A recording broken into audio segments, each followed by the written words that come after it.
Muy buenos días.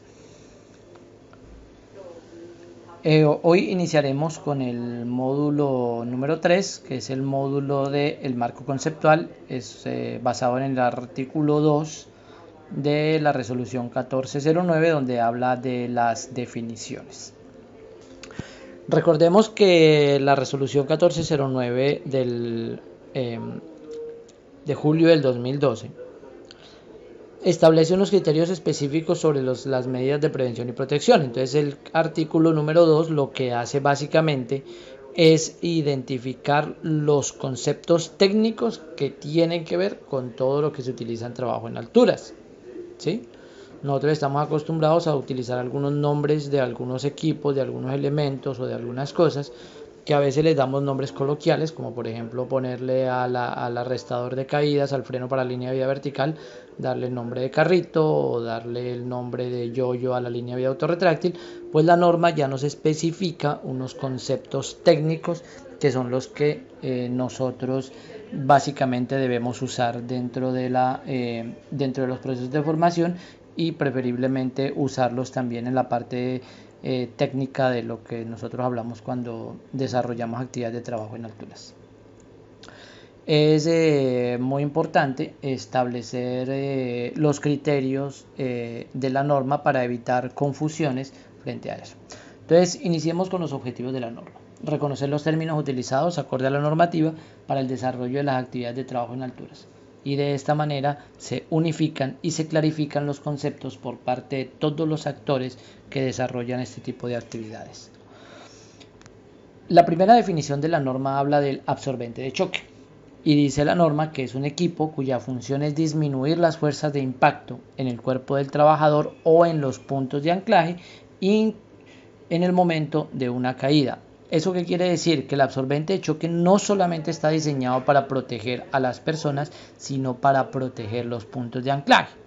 No porque los puntos de anclaje sean definitivamente elementos que se puedan morir o que les pueda pasar alguna cosa específica o dañina para ellos, aunque sí, sino que me habla de que cuando yo protejo los puntos de anclaje, también estoy protegiendo igualmente a las personas, porque un punto de anclaje que no soporte una caída y que se dañe, pues evidentemente va a hacer que la caída pueda terminar con unos daños mucho más graves de los que hubiera podido suceder.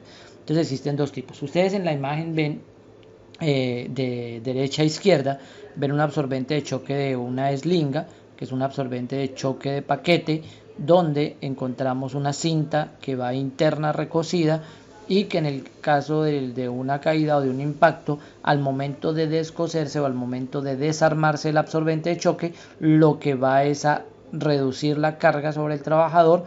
Dice la norma que a menos de 900 libras, aunque los absorbentes de choque más grandes de las eslingas de factor 2, los de 1,40 a 1,50, ellos disminuyen la carga a 1350 libras. En el otro extremo vamos a encontrar un tipo de absorbente de choque. Ese tipo de absorbente de choque utilizado por la marca de Visala es para líneas de vida horizontales normalmente, y el que está en cuarto lugar es un absorbente de choque que muy comúnmente se usa en líneas de vida verticales fijas.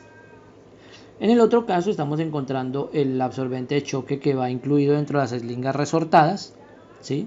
Tiene las mismas características y las mismas condiciones que los de cualquier otro tipo de eslinga, es decir, el largo máximo para una eslinga para una caída de hasta 6 pies.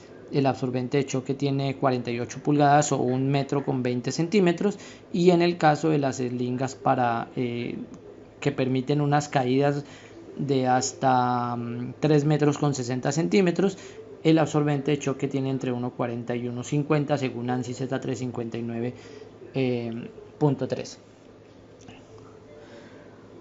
Y en el otro caso encontramos un absorbente de choque. Existen algunas líneas de vida horizontales portátiles que tienen absorbente de choque del tipo de paquete absorbedor que nosotros encontramos. Hay que tener en cuenta que eso lo que hace es aumentar esas 48 pulgadas, ese metro con 20 o ese metro con 40, lo va a aumentar en el requerimiento de claridad. Eso hay que tenerlo claro, lo vamos a ver después en otro momento. ¿Qué quiere decir esto? Que cuando una caída, supongamos una caída de un peso de una persona de 100 kilos, y esto es simplemente, no estamos haciendo un cálculo específico, sino una caída de una persona de 100 kilos, metro con 80, pueda generar una carga de 4.500 libras, 3.800 libras. Esa carga, el absorbente de choque debe encargarse de disipar o disminuir esa carga para que en el trabajador esta sea muchísimo menor. En la segunda definición encontramos el concepto de acceso por cuerdas. Y aunque la norma no lo especifica de una manera concreta, decimos que es una técnica de ascenso o descenso y progresión por cuerdas con equipos especializados para tal fin, con el propósito de acceder a un lugar específico de una estructura. En algunos países esto lo llaman alpinismo industrial. ¿Por qué? Porque se utilizan técnicas muy cercanas o muy parecidas al montañismo, al alpinismo y a la escalada para llegar a ciertos sitios a realizar algún tipo de actividades. Lo hemos visto en la parte de los generadores eólicos, en algunas actividades en sitios de difícil acceso, donde se utilizan técnicas muy cercanas o muy parecidas a las que se utilizan en escalada. Sin embargo, aunque estas técnicas subsistan, la resolución 1409 tiene unos criterios muy específicos frente a este tipo de actividades, y no quiere decir que usted pueda escalar una fachada de un edificio como si estuviera haciendo una escalada en los muros en los muros de escalada de algunos de los sitios más bellos que hay en Colombia. Bueno, eso lo vamos a tener en cuenta. Igual la norma tampoco es que aclare muchísimo sobre el tema, pero sí habría que mirar un poco el tema. Bien, ¿qué es un punto de anclaje? ¿Qué es un anclaje? Dice que es un punto seguro al cual pueden conectarse equipos personales de protección contra caídas con una resistencia certificada.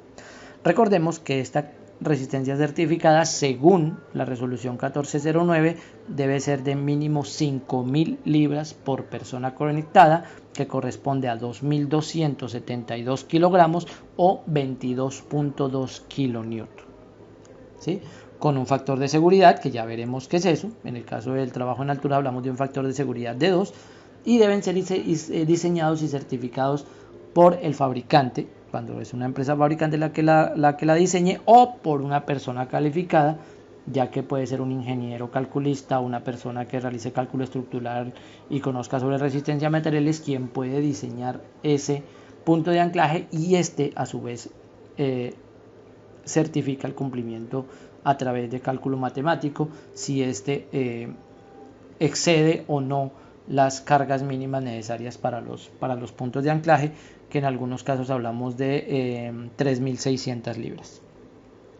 Aquí vemos diferentes tipos de puntos de anclaje que van conectados a diferentes tipos de estructura. Algunos los vamos a encontrar nosotros que son toca abrir un hueco en una estructura que tenga una resistencia específica, y a través de un tornillo y un epóxico le podemos introducir el tornillo y queda ya el punto de anclaje afuera colocado.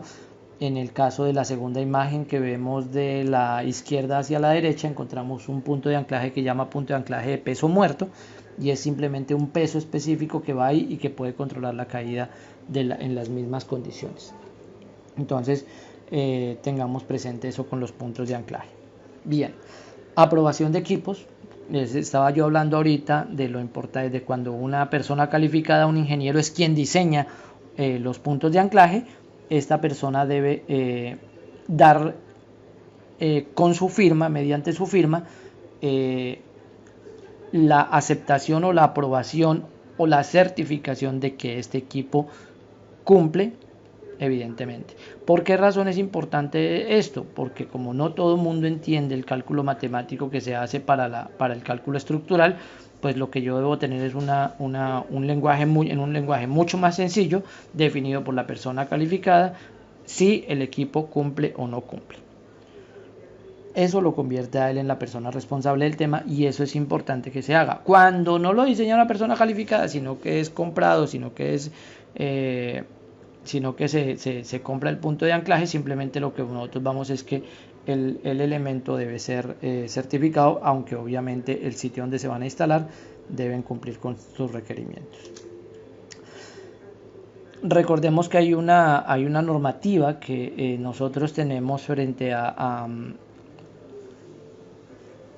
al trabajo en alturas o a los equipos de protección contra caídas y sistemas de protección contra caídas, que de alguna manera se deben cumplir, porque obviamente el requerimiento que le exigen a la persona calificada pues es un requerimiento mínimo que debe salir de algún lado. En el caso nuestro hablamos de la resolución 1409, pero la resolución 1409 a su vez me dice que hay unos estándares nacionales o unos estándares internacionales que se deben cumplir.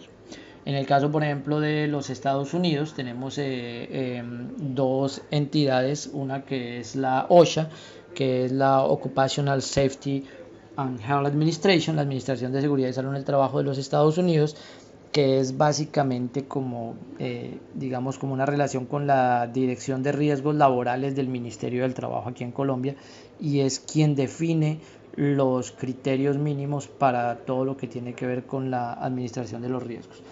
ANSI es el Instituto de Estándares de los Estados Unidos, el American National Standard Institute,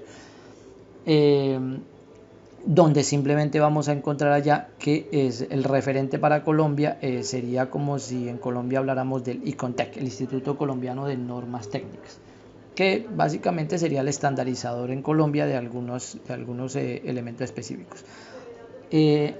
La gran mayoría de los equipos que se consiguen aquí en Colombia están certificados bajo norma ANSI, específicamente la 359 en todas sus versiones, desde la .1 hasta la .16, .20 y demás, donde vamos a encontrar para los diferentes tipos de equipos. Aquí vamos a ver durante el transcurso del curso con qué normas específicas deben cumplir, aunque no olvidemos que no son los únicos que vamos a encontrar. Encontramos la CE, que es el equipo de certificación o de normas técnicas de la Comunidad Económica Europea, ¿sí? Y de la Comunidad Europea, perdón, y esto es básicamente como los estándares. El estándar americano y el estándar europeo en algunas cosas son bastante diferentes. Un arnés certificado bajo ANSI a veces tiene unos cambios con respecto a la normativa europea, e inclusive algunos fabricantes tanto americanos como europeos están haciendo equipos internacionales, es decir, que cumplen con ambas normativas. AENOR es la Asociación Española de Normalización, que es básicamente aquí en España, que es la nación que habla en español o en castellano en Europa. Coge las normas europeas y las convierte en normativa en español, ¿sí? Lo que llamaríamos nosotros las UNE. El CENS, que es el Servicio Nacional de Capacitación y Empleo, las normas NSH, que son chilenas. IRAM, que es el Instituto Argentino de Normalización y Certificación. Aquí en Colombia se encuentran algunos equipos argentinos. CSA, que es el Canadian Standard Association. Este utiliza también básicamente la normativa americana, muy similar. De hecho, cuando hablamos de algunos equipos americanos o equipos utilizados en Canadá, estos mismos cumplen a su vez la norma ANSI Z359 y una norma CSA 259 o 359, igualmente en algunos tipos de equipos. Existen otros estándares de normalización, por ejemplo en el caso de equipos para trabajo eléctrico, que deben cumplir con alguna normativa específica de algunas entidades americanas o europeas que tienen que ver con el tema de la parte de aislamiento eléctrico, ¿sí? Eso lo veremos después cuando hablamos del término de arnés de cuerpo completo. hablamos de un equipo de protección contra caídas diseñado para distribuir en varias partes, por eso ya está prohibido el uso de los arneses únicamente pélvicos, de los que se usan en escalada para hacer trabajos en altura, porque lo que va a permitir que el arnés tenga tanto control pélvico como control torácico es que la carga sea distribuida sobre las zonas del cuerpo que más pueden soportarlo. Y acordémonos que ya hay aquí, que como el equipo ya tiene un absorbente de choque que reduce la carga, a su vez esa carga será distribuida en diferentes partes del cuerpo, como es el caso de la cadera, el caso de la espalda y el caso de las piernas. Está fabricado con correas cosidas, unidas y debidamente aseguradas, e incluye elementos para conectar equipos para asegurarse a un punto de anclaje. Deben estar certificados bajo un estándar nacional o internacionalmente aceptado. Estos elementos para conectar los equipos y asegurarse es lo que nosotros llamamos los anillos en D o las argollas de los equipos. Cuando hablamos de cosido, quiere decir que nosotros en los arneses vamos a encontrar tres tipos de elementos. Unos elementos que son los textiles, como hablamos de las correas o de las riatas y de las costuras, que normalmente están hechas en poliéster o poliéster poliamida. Tenemos los hilos, que también están fabricados en lo mismo, y una parte metálica que hablamos nosotros de esa parte metálica hablamos de las hebillas y de las argollas, y una parte plástica, que son estos elementos plásticos que nos ayudan para los seguros de las correas o el plástico que viene en la argolla dorsal y en la argolla pectoral en algunos equipos, y en otros unos protectores específicos plásticos que vienen para las hebillas y las argollas.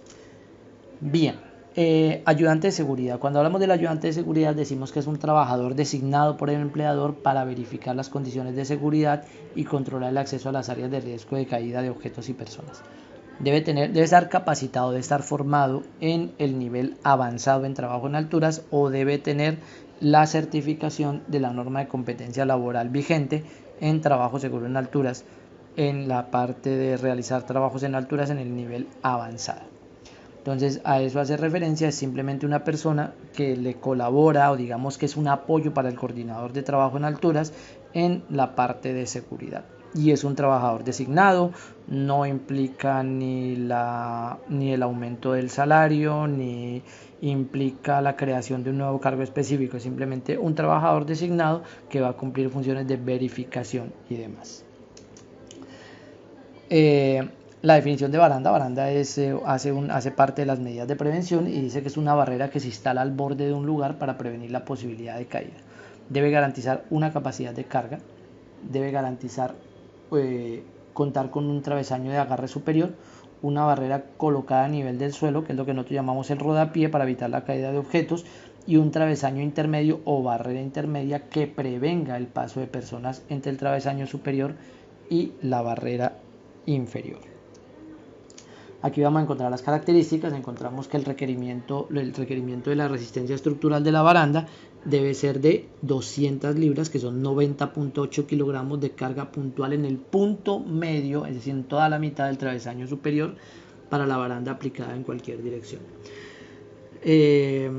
La altura mínima desde la superficie donde se camina o trabaja hasta la parte alta es de 1 metro mínimo sobre la superficie, y las que tengan menos, obviamente ya este tiempo pasó, porque estamos hablando de que eran 8 años para que se cumplieran con las barandas que tengan menos altura, cumplieran con esto. Esto se venció hace un mes. Eso es ahorita el 7 de agosto, que ya la norma cumple 8 años de haber sido publicada en el Diario Oficial. Los travesaños intermedios horizontales deben estar colocados a una distancia mínima de 48 centímetros. La separación entre los soportes verticales me dice la norma que es cualquiera, ¿sí? Cualquiera, que garantice la resistencia mínima solicitada. ¿Sí? ¿Por qué? Porque como yo no sé en qué se va a fabricar, puede ser que sea una baranda provisional de madera, entonces puede ser que una baranda provisional de madera necesite menos espacio entre los verticales que una en aluminio, o que una en acero o hierro o similares. Entonces digamos que eso va a depender. La distancia entre el vertical va a depender de si en el punto medio se cumple con las 200 libras. La altura de los rodapiés dice que son 9 centímetros. Esos rodapiés deben tener 9 centímetros de alto y hablamos de que cuando hay objetos que puedan caer, acumulación de elementos, tierra, piedras y demás acumulados en el borde de una baranda, debe colocarse una malla o un elemento que impida que ellos caigan al suelo. Listo, entonces vamos a continuar ahorita con la próxima presentación y ya nos veremos.